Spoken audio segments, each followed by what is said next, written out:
Você está ouvindo o Papo Preto, um podcast produzido pelo Alma Preta em parceria com o UOL Plural, um projeto colaborativo do UOL com coletivos e veículos independentes.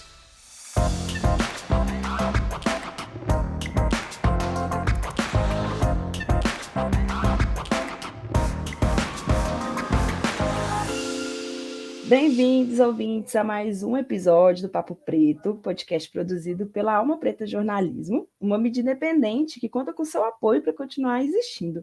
Então é muito importante que você continue nos acompanhando, curtindo, compartilhando nosso conteúdo. A gente tem todas as redes sociais, basta buscar por Alma Preta Jornalismo, que você encontra a gente lá. E você pode fazer uma doação também de qualquer valor pelo nosso site. Então vamos nessa para mais um episódio aqui do Papo Preto, que hoje a gente vai falar de visibilidade de atores negros na mídia tradicional. E eu recebo aqui ninguém menos que o ator, cantor, compositor e apresentador Érico Braz. Eu passo agora a palavra para ele. Érico, se apresente aí para a gente e conta um pouco sobre essa multitrajetória. Estela, que bom estar falando com você aqui no Papo Preto. É uma honra a gente poder bater esse papo, né, sobre o negro, né, e os negros, nós negros, homens e mulheres negros na mídia tradicional. Né? Não preciso me apresentar, você já disse tudo aí. E vamos nessa que a gente tem um papo bem legal para bater hoje aqui. Então, bora então começar, que a gente tem muita conversa pela frente. Vamos abrir aqui falando, né, dos desafios para quem trabalha com arte, principalmente, né? E como foi nesse período da pandemia, né? Os períodos mais críticos, né? Que várias atividades foram pausadas. Como foi para você, né, passar por esse período e como tem sido agora o seu retorno aí na TV? Esse período de pandemia foi horrível, não só para mim, mas para todos os artistas, né? Por diversos motivos. Primeiro que o mundo parou, né? Todas as atividades foram interrompidas, inclusive no mundo da arte. Eu aproveitei para criar, né? Esse momento de pandemia, eu tive a vantagem de poder continuar trabalhando, né? Como funcionário da Rede Globo e com isso tive aí a chance de continuar criando, né? Escrevi coisas, compus músicas, mas o período é realmente muito ruim, porque tem dois fatores aí que eu acho que são de extrema importância a gente falar nesse momento, que é os artistas que não estavam empregados, né? Não estavam fazendo, ou que estavam fazendo apenas aquele trabalho e precisavam parar. Né? Muita gente ficou desempregado, passou fome, muita necessidade. Né? E um segundo fator dentro disso, nesse período de pandemia, é que o Estado brasileiro, mais uma vez, se provou, né? Se mostrou averso à arte. Né? Os artistas nunca tiveram um respeito digno nesse governo que nós estamos vivendo ainda. Né? E com isso, muita gente ficou desprevenida. Né? Então, essas duas consequências aí, né, que aconteceram na pandemia, com certeza machucou muito a vida de muita gente, de muitos artistas, e muita gente até hoje está tentando se recuperar. Sim, isso é verdade. Ainda bem, né, que a gente já atravessou aí os períodos mais difíceis, né? A gente está voltando aí a retomada aos poucos. E é isso, né? Agora é torcer para que quem parou consiga, né, voltar, continuar aí os trabalhos, e quem conseguiu continuar, conseguiu se manter, consiga continuar mesmo, né, nessa frente aí de atuação. E aí, conta um pouco agora como é que tem sido o seu retorno, né? Você está aí na nova novela que estreou, Mar do Sertão. Conta um pouco aí como é que tem sido o seu retorno, como é que tem sido fazer esse personagem. Tá sendo maravilhoso, porque primeiro assim, né, aquela sensação de sobreviver, né? De conseguir passar pela maior dificuldade que foi a pandemia e agora voltar a atuar na televisão, que é uma das coisas que eu mais gosto de fazer. Né? Ainda mais uma novela como essa, Mar do Sertão, uma novela que tem um elenco majoritariamente nordestino, né? Atores novos, gente que nunca tinha feito televisão, nada assim. Vem de teatro, vem de cinema, mas não tinha feito televisão e tá lá. A novela tá muito brilhante, bonita demais, gostosa de se ver. Eu estou feliz de poder voltar fazendo uma novela tão bacana como essa, né? É uma novela que tem o texto do Mário Teixeira e a direção do Alan Finterman, né? Muito, muito feliz, assim, satisfeito de poder estar vivo e contribuir para a alegria de muita gente. Isso é ótimo, né? É um trabalho muito importante, muito necessário nos dias atuais. Sim, E voltando um pouco aqui, né, para a questão da representatividade, o fato de você, né, fazer parte aí da mídia tradicional, a gente tem visto, né, uma luta crescente, está cada vez mais recorrente, né, a busca por tentar reparar, né, a falta de representatividade, buscar trazer corpos negros e tirar, né, alguns estereótipos negativos, até mesmo preconceituosos, que eram muitas vezes atribuídos aos personagens negros. Como você tem notado, né, essa mudança, sentido dentro da sua própria carreira? olha, Estela, eu vou te dizer, papo de preto mesmo, não tem muita mudança, não. As mudanças que aconteceram, elas são consequência de muita luta, né? Elas estão aí, mas mesmo assim ainda é muito pouco, sabe? A gente tem uma quantidade muito pequena de negros na mídia tradicional, na televisão. Na publicidade, agora um pouquinho mais, porque a gente vem brigando há um tempo, mas mesmo assim tem muitas marcas que a gente ainda não entra, né? A gente não se vê em algumas marcas. E isso é um problema, né? Isso diz que negro não vende, que negro não consome. Vou te dar um exemplo. O cinema brasileiro ele é majoritariamente feito por pessoas brancas, né? As pessoas brancas continuam contando suas histórias delas para elas mesmas e ainda enfiando na cabeça da gente que inclusive paga os impostos. Esses impostos são os impostos que são regulados pela Ancine para patrocinar as produções de cinema do cinema brasileiro. E a gente continua de fora. Nós somos menos de 5% de produtores, produtoras, diretores, roteiristas, atores. Tem produção que não tem gente preta. Isso é um absurdo num Brasil como esse, que a gente está o tempo inteiro falando sobre diversidade. Me parece, às vezes, que o Brasil faz questão de ser demagogo, sabe? A gente paga imposto o tempo inteiro e a maioria desse imposto vai para as produtoras brancas. Então, o avanço ele existe. Mas mesmo assim ainda é muito pequeno. Tem um panorama de 2016 da própria Ancine, da Agência Nacional de Cinema, que regula o dinheiro, né, que diz para onde vão a grana para produzir. Essa mesma Ancine fez um panorama em 2016 que diz que nós somos menos de 2% que tem acesso a esse dinheiro, que ganha esse dinheiro para fazer produções de cinema. Então, Sim, não, isso é um dado muito relevante que você trouxe para a gente, e além disso, a gente também tem um dado aqui do perfil racial da imprensa, né, brasileira, que coloca que 20%, né, 20% de toda a mídia brasileira, né, da imprensa, da redação, nesse levantamento que foi feito, só 20% são negros. Então, assim, e pelo IBGE, a gente tem uma declaração aí, né, autodeclarados pretos e pardos no Brasil, de mais de 50%, 56%. Então, a exatamente. gente ainda está longe, né, de ter essa representatividade. De fato, né, isso que você falou são avanços que a gente está vendo, mas ainda se tem muito a avançar, não é mesmo? Então, tô muito. Eu continuo muito preocupado com isso, né? Porque conversando sempre com os amigos e intelectuais e tal, sempre se fala que a educação é a solução para o Brasil, né? E eu sempre digo que não. A solução para o Brasil é uma política que se comprometa com a educação, com a cultura, né? Que se comprometa com a formação do povo brasileiro do ponto de vista educacional, intelectual, econômico, político, que ajude a gente a construir um pensamento crítico sobre as coisas. E isso vai resolver muita coisa no Brasil, né? Nós sempre vemos, porque é diversidade, porque não sei o quê, mas na prática é muito pouco, né? É muito pouco. A gente, citando mesmo Mato Sertão, que é a novela que eu estou fazendo, maravilhosamente, repito, muito bom, um elenco de nordestinos, mas mesmo assim a quantidade de negros que tem no elenco ainda é pequena, né?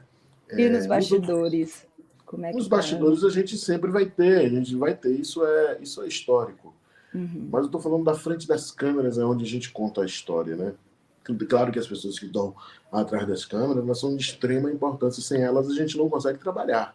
A gente não Sim, sim, consegue mas conversar.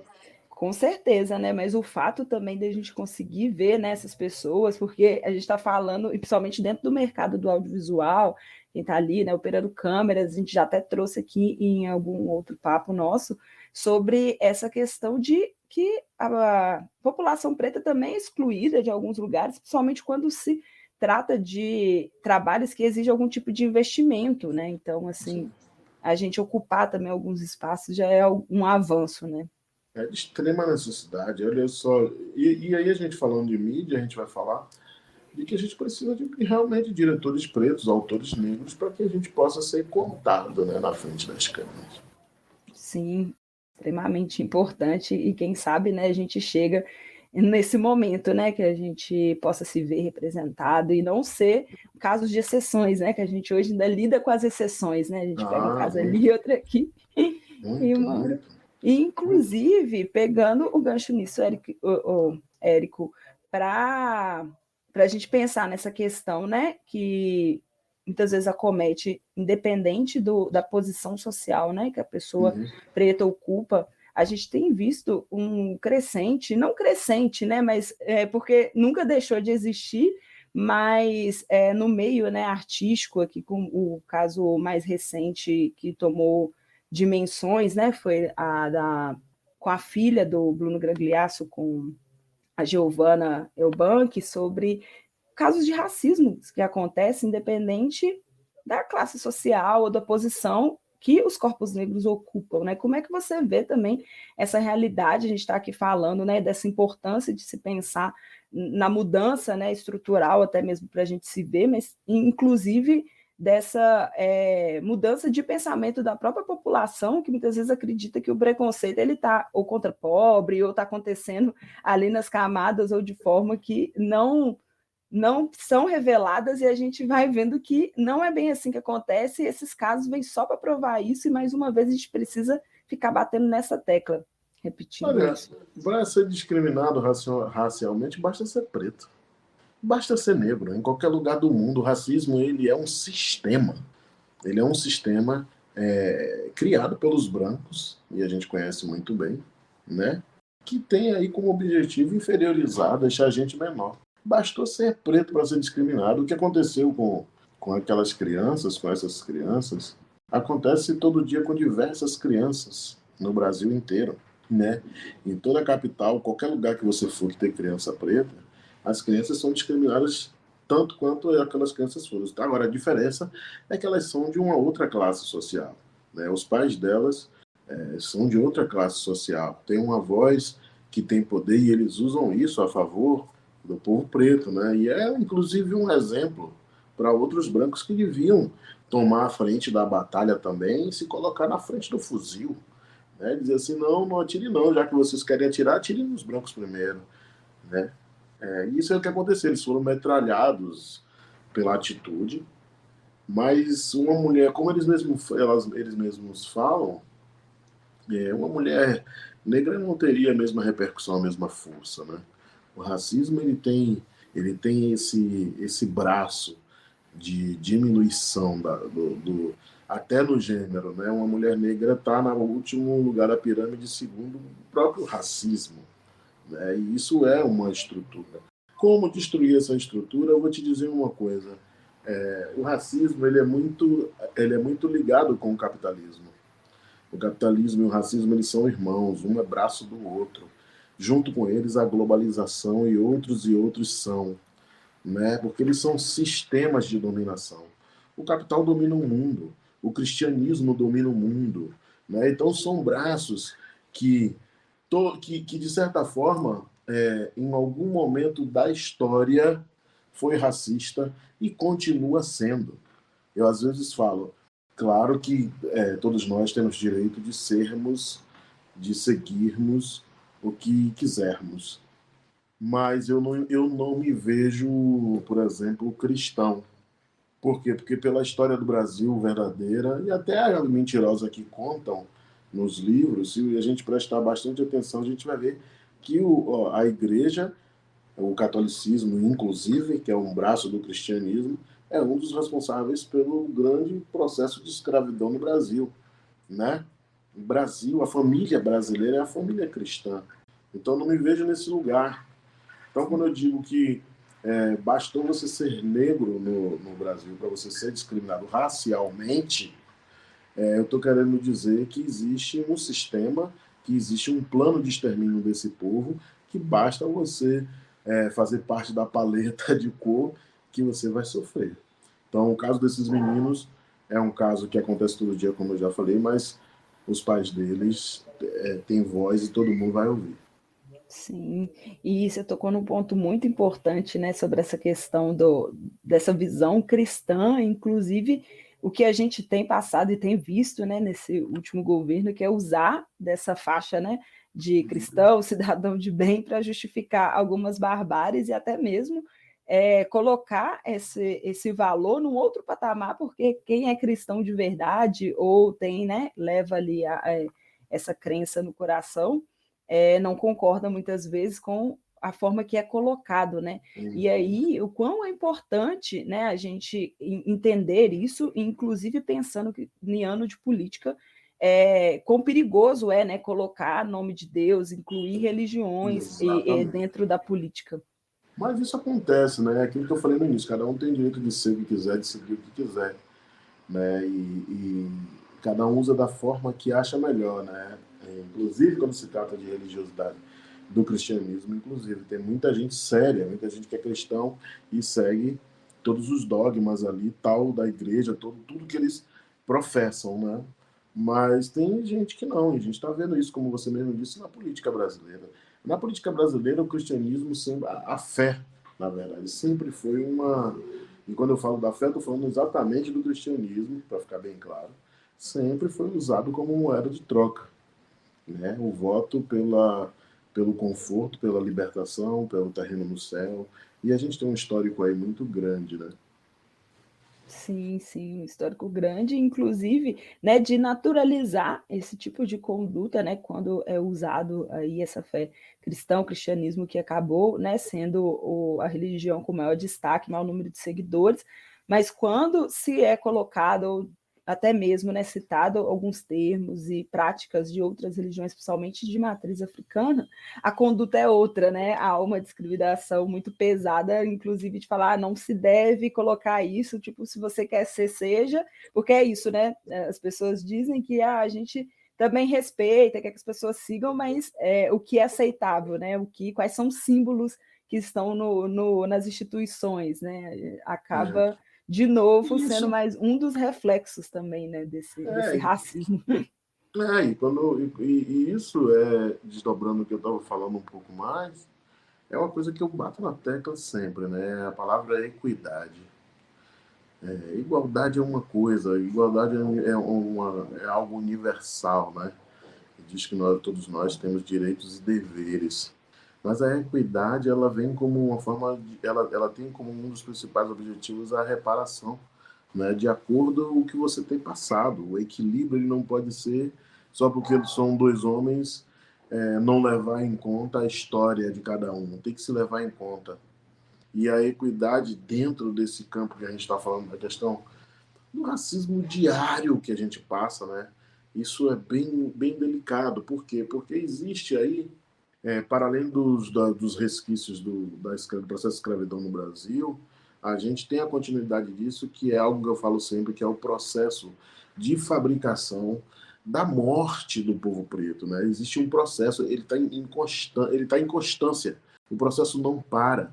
E é uma morte fabricada. A gente morre simbolicamente nas mídias, a gente morre na política, né? A gente não está lá dentro, fazem questão de matar a gente o tempo inteiro. A gente não está na política, a gente está nos três poderes, né? Judiciário, executivo, legislativo, a gente não está. Tem uma brincadeira que eu fiz com uns amigos meus, que disse assim, e eu repeti ela esses dias, quando se falava do Ministério da Cultura. Falou assim, mas porque teve que prender não sei quem, prendeu não sei quem. Eu disse, gente, nós negros não temos nada a ver com isso, porque não tem preto na política.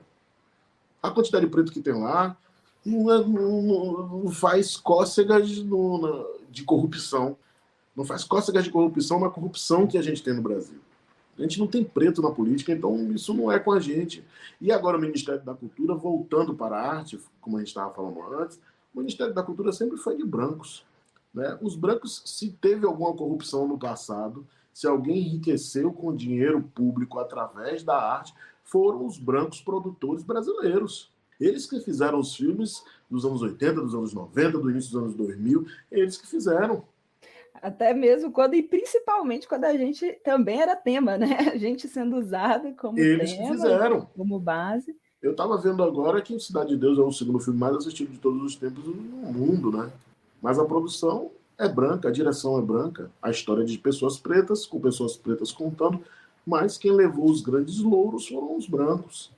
Sim, Né? justamente. E aí, desculpa, Estela, eu estou te falando isso porque eu já comecei a cobrar nas redes sociais que o próximo presidente, que me parece que vai ser o Lula, que ele preste atenção nisso.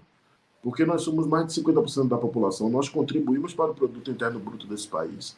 Nós somos contadores de história e a Ancine vai precisar dividir isso com a gente. Eu estou dizendo que eu quero 50-50. Eu quero 50% do dinheiro que é destinado para as produções cinematográficas, as produções de teatro, as produções. O Ministério da Cultura tem que ser com pessoas pretas. Inclusive, eu vou até lançar um vídeo e vou falar. Eu sugiro que o Ministério da Cultura ele seja coletivo, que sejam 4 cabeças mandando no Ministério, respondendo pelo Ministério, 2 pessoas brancas e 2 pessoas pretas. Eu quero 50-50. Nossa, isso daí é mais do que justo, né? E aí, a gente pensando aqui nessa questão dessa reparação mesmo, né? A gente está falando aí de uma reparação histórica, onde, se a gente for destrinchar em várias frentes, né? Que a gente está fazendo um recorte para o campo da arte, né? Para o campo do audiovisual, mas se a gente fizer um recorte de toda a história, seja dentro da música, seja dentro de vários setores, a gente vai ver que essa apropriação, né, da nossa cultura ou dos nossos corpos para enriquecer, né, a população branca, ou quem teve alguns acessos, isso está em todos os segmentos, né? Está A gente assim. está falando de todos os segmentos. E aí, um ponto importante também, que você citou aqui da política, a gente entrou no, né, a gente está entrando aí no, já está, né, estamos no ano eleitoral, e tivemos autodeclarações, né, de pessoas que se dizem pretas e pardos, gerando, né, dando consequência um aumento de números de pessoas pretas e pardas dentro da política. Mas quando a gente vai ver, por exemplo, a gente teve o caso lá da Bahia, né, do ACM Neto e sua vice, que se autodeclararam pretos e pardos, e esteticamente, né, a gente olha ali, foi para fazer números, né? Eles não são lidos como pessoas pretas, e nunca levantaram essa bandeira, e nesse dado momento é colocada essa bandeira para fazer números, né? Para se dizer que, olha, a gente tem tantos representantes, a gente está com um aumento de número, e também o quanto isso para a gente é ruim, né? E até mesmo perigoso, né? Que é essa questão da autodeclaração, e a gente vê pessoas se apropriando, né, dessa autodeclaração, sem de fato estar preocupada com as questões raciais, né? Estela, isso está representado há muito tempo em vários lugares. Se você entra nas universidades quando a cota iniciou, né, você vai ver muita gente se autodeclarando negro para entrar na faculdade. Aí vai dizer, mas é a cota social, a pessoa é branca, pobre. Que seja, mas não pode se declarar preto. Não é o caso da política aí. A política você está vendo que tem uma intenção. Né? Eles fazem de tudo para poder ganhar voto, ocupar espaço e até mesmo tomar espaço, como é bem nítido nessa atitude. Mas isso é antigo. É antigo. E eu acho. Eu vou te dizer assim, Estela, sendo bem sincero com o brasileiro, eu não tenho mais paciência para essas coisas. Eu acho que o povo preto, em todos os setores da sociedade, a gente precisa fazer uma mudança de estratégia da nossa luta. A nossa luta está manjada. Né? Os brancos, eles sambam em cima da luta da gente. Né? As batalhas da gente, muitas tiveram vitórias, e assim eu glorifico as vitórias. Mas a estratégia do presente, ela precisa estar ligada com diversas coisas. Ela tem que estar ligada com um novo tempo. A gente precisa, nesse momento, viver o afrofuturismo que a gente tanto fala. O afrofuturismo é nada mais, nada menos do que a noção do que foi sua história, seu passado, para você viver no presente o que você está desejando para o futuro. É viver agora. E a gente vem falando de batalhas, a gente cita os heróis brancos em diversos momentos da história, mas a gente não tem coragem de se levantar. Se levantar, que eu falo, é fazer como muitas revoltas aconteceram no mundo afora. né? Então, as nossas estratégias de ser revolucionário de sofá, de ficar nas redes sociais, batendo boca, eu não tenho paciência. Eu acho que não vai para lugar nenhum, porque, inclusive, os brancos sabem o que a gente vai falar, sabem o que a gente vai discutir, né? E muitos deles aproveitam e usam o que a gente discute nas redes sociais, as ciências sociais que a gente constrói diariamente nas redes sociais, eles usam, inclusive, contra nós. Nós estamos com muita gente do movimento negro, muita gente do movimento artístico negro, cansados, com mais de 50, 60 anos, precisando descansar, precisando viver, precisar continuar lutando, mas de outra forma. Mas a gente não tem pessoas para substituí-los em determinados postos. Não temos. Cabeças pensantes novas que pensem com as redes sociais formas de desarticular o racismo estrutural no Brasil. E eu estou falando isso, eu estou falando inclusive das artes. A gente vai ter uma Fundação Palmares agora, que inclusive eu sugiro, eu necessito, todos nós pretos precisamos, que sejam pessoas pretas, mas pretas com consciência negra no sentido pleno da frase consciência negra. Sim, sim. Isso é um outro ponto, né, também, que muito se discute a respeito da representatividade, né, que muitas vezes não é só o corpo, né, o corpo sim, o corpo negro é muito importante em algumas frentes, mas essa consciência era mais importante, né, e tão importante quanto, porque a gente precisa que essas pautas sejam levadas, né, porque a gente passou aí por essa questão envolvendo a Fundação Palmares, que assim, desestabilizou todo o movimento, né, de olhar e desacreditar. Exato, mas vou te dizer, Estela, isso faz parte de um plano que foi executado. Vamos ser frios em analisar isso. Era um plano, foi executado. Não tem o que brigar. É tirar ele e botar. Eu estou falando da gente botar agora uma outra pessoa. Né? Eu vou te dizer uma coisa. A falta de respeito com os artistas no Brasil é tão grande. É tão grande que artista passa fome e as pessoas acham que artista é rico. Eu não estou falando de mim que sou funcionário da Rede Globo. Não estou falando de mim, estou falando de outros artistas. Gente que botou o carro para trabalhar de Uber agora, na pandemia, porque não tinha o que comer, estava prestes a ser despejado. Vou te dar um exemplo. Eu tenho amigos que moraram na Rússia, eu estou falando de Vladimir Putin, e lá os artistas gostam do governo, porque o governo respeita os artistas. Tem um auxílio emergencial para eles, porque entende que o artista é responsável pela construção do pensamento crítico sobre a sociedade e assim ele pode contribuir para a educação, para a economia, para a cultura, para diversas coisas. E isso traz rendimento. A gente retorna financeiramente para os cofres públicos quando a gente bota um espetáculo em cartaz. Uma pesquisa que saiu há mais ou menos mais de 6 anos atrás dizia que a cada 50 centavos das leis de incentivo, a gente devolvia R$2 a mais para os cofres públicos. Nossa. E muita gente não sabe disso. Real. Entende? Então, essa construção que eu estou falando, que precisa ter pessoas pretas pensando no Ministério da Cultura, na Fundação Palmares, nos ministérios todos, é uma coisa mais que urgente para que a gente possa viver o afrofuturismo que a gente tanto fala. Isso aí, uma aula aí para a gente, inclusive, para fechar, a gente está aqui, né, a gente já está até aqui extrapolando o tempo, a conversa está muito boa, assim, daria para ficar aqui horas e horas conversando, para encerrar aqui nossa conversa, né, ainda dentro dessa perspectiva política, para fechar, você podia trazer aqui para a gente dicas e, inclusive, falar um pouco mais aí, né, de onde as pessoas podem te seguir, nas redes sociais. Os trabalhos. Você falou dicas, eu vou dar uma dica, porque a gente falou de política, eu vou dar uma dica para o novo Ministério da Cultura, que ele reserve na pasta, no mínimo, 5% do orçamento anual. Porque não se faz cultura sem dinheiro, como dizem aí. Porque se não fizer isso, o novo Ministério da Cultura vai estar repetindo o que foi dito anteriormente, de achar que artista é vagabundo, que artista tem que fazer arte sem dinheiro. Não. No mínimo tem que ter 5% do orçamento. Isso é uma dica. Agora, outra dica que eu quero dar é: escutem meu disco chamado Sincérico Brasileiro, que está em todas as plataformas musicais, né? Spotify, Deezer, YouTube. Inclusive no YouTube tem 3 clipes do meu disco, que eu criei agora, Estela, no período da pandemia, né, em casa. E eu já tinha vontade de fazer um disco, acabei gravando, direção do Rafael dos Anjos. Tem muitas músicas maravilhosas, gostosas, para todos os ritmos, do que você quiser dançar tem. São 12 músicas, ó, daquele jeito. Estelinha, muito obrigado por esse papo preto gostoso. O tempo foi muito rápido. Foi muito rápido, só chamar. muito rápido. Pode deixar, e muito massa aí seu trabalho, sua música. E é isso, né? Quem que vive sem a arte, né, gente? Isso que você comentou é muito importante, que ninguém quer valorizar os artistas dentro, né, dos orçamentos, não quer colocar, mas ninguém vive sem a arte, sem uma música, sem entretenimento. Com certeza. E a gente precisa, além disso, né, valorizar nossos artistas. E muito, muito obrigada aí pelas dicas. Esperamos ter mais papos em breve e vamos juntos nessa.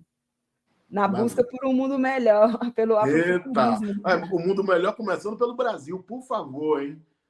Por favor. A gente está muito atrás ainda em muitas coisas, a gente precisa sair desse retrocesso. E vamos aí, gente, ano de política, vamos tentar mudar um pouco aí esse nosso cenário. Beleza, obrigado. Esse tempo sombrio. Muito obrigada, eu que agradeço, Érico. Beijo, tchau, tchau. Tchau, tchau. Você ouviu o Papo Preto, um podcast produzido pelo Alma Preta em parceria com o UOL Plural, um projeto colaborativo entre o UOL e coletivos e veículos independentes.